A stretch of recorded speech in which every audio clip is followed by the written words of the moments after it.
देखती आंखों सुनते कानों को सारा और अलीना का सलाम पहुँचे। कैसे हैं आप? तो मैं काफ़ी अरसे बाद हाजिर हुई। सब जानते हैं सनाया इम्तिहान में मसरूफियात थी, लेकिन अंकल शफकत महमूद की शफकत की वजह से हम सब नेक्स्ट क्लास में प्रमोट हो गए हैं। All of you congratulations. जी नाजरीन, आज मेरी बहन आपको बताएगी कि हम घर में तो कूड़ा फेंक देते हैं, मगर जब स्पेस में कोई शिरल जाता है और उससे राब्ता टूट जाता है, तो जब वो बर्स्ट हो जाती है तो उसके ज़ाया टुकड़े कहाँ जाते हैं? क्या वो स्पेस में ही रहते हैं या वो ज़मीन पे वापस आ जाते हैं? ये सब आज मेरी बहन आपको बताएंगी। इसलिए अपने सवालात के जवाबात पाने के लिए वीडियो को आखिर तक देखें। अस्सलाम वालेकुम गाइस, कैसे हैं आप? उम्मीद है कि आप सब ठीक होंगे। जैसे कि गाइस हम सब इस बात से वाकिफ़ हैं कि ज़मीन पर यानी अर्थ पर तो हम इतना गार्बेज फेंकते ही हैं। आप लोगों को ये जानकर हैरानगी होगी कि खला में यानी स्पेस में भी बहुत कूड़ा क्रिकेट है। दुनिया भर के बहुत से ममालिक नई से नई टेक्नोलॉजी बना रहे हैं, तो इस दौरान साइंसदानों की पहुंच स्पेस में भी है। साइंसदानों ने दुनिया की तख्लीक को समझने के लिए कि आखिर ये दुनिया कैसे तश्कील पाई, कि आखिर यह कायनात कहाँ से आई, क्या ये हमेशा से है या नहीं, अगर नहीं तो ये अब कहाँ से आई। तो ये सब कुछ जानने के लिए उन्होंने बहुत सी थ्योरीज पेश की, बहुत से एक्सपेरिमेंट्स किए, उन्होंने बहुत सी इन्वेंशंस की कि वो अपने काम को कैसे ईजी बना सकते हैं। साइंसदानों ने ब्रॉडकास्टिंग, वेदरकास्टिंग, जीपीएस ट्रैकिंग, कम्युनिकेशन, इस तरह के बहुत से कामों के लिए ऐसी चीज़ इन्वेंट की है जिसे हम सैटेलाइट कहते हैं। वो चीज़ जो अर्थ के इर्द गिर्द गर्दिश करती है उसे हम सैटेलाइट कहते हैं। मून एक नेचुरल सैटेलाइट है अर्थ का, क्योंकि अर्थ मून के इर्द गिर्द चक्कर लगाता है।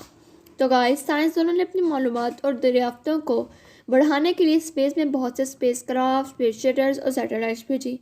कई बार ऐसा होता है कि जब सैटेलाइट स्पेस में भेज जाती तो उनसे कम्युनिकेशन टूट जाता, तो इस तरह से वो सैटेलाइट ज़ाया हो जाती, वो स्पेस में ही किसी स्टार के साथ टकरा कर फना हो जाती। इसी तरह स्पेस शटल या स्पेस क्राफ्ट भी स्पेस में भेजी गई, उनमें से भी किसी एक से कम्युनिकेशन टूट जाता तो वो अनकंट्रोल्ड हो जाती, तो इस तरह वो स्पेस क्राफ्ट स्पेस में जाकर किसी स्टार से टकरा जाती या तो किसी और सैटेलाइट से टकरा कर ब्रस्ट हो जाती।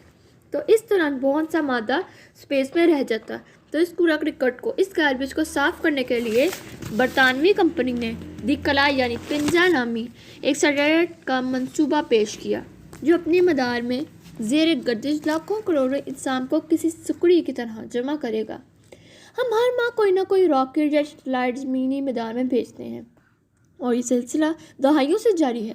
ये अशिया नकारा हो जाता, रॉकेट फटने से उनके टुकड़े वापस ज़मीन तक नहीं आते और इस तरह मुसलसल ज़मीन के गिर्द चक्कर काटते रहते हैं। अब एक अंदाजे के मुताबिक इन छोटे बड़े 16 करोड़ टुकड़े ज़मीन के मुख्तलिफ मदारों में हैं, जिन्हें साफ़ करना दर्द सर से भी बढ़कर है।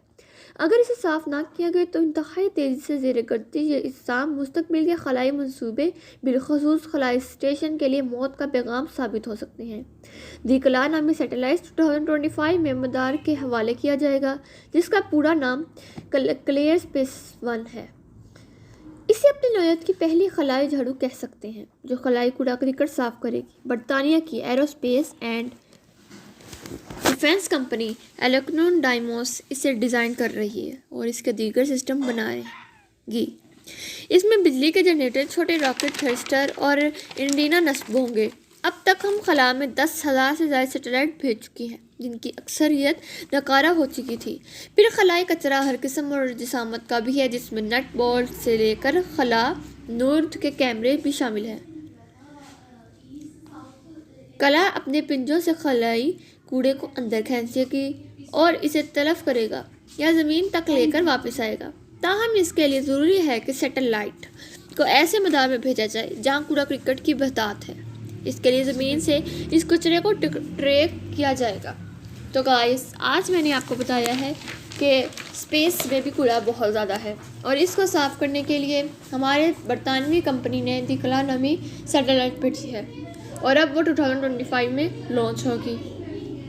तो गाइस, आज की मेरी वीडियो अगर आपको पसंद आई है तो इसे लाइक, सब्सक्राइब और बेल आइकन को दबाना मत भूलिएगा, ताकि आप रहें हमारे साथ साथ और अपना बहुत ज़्यादा ख्याल रखिएगा। कोविड-19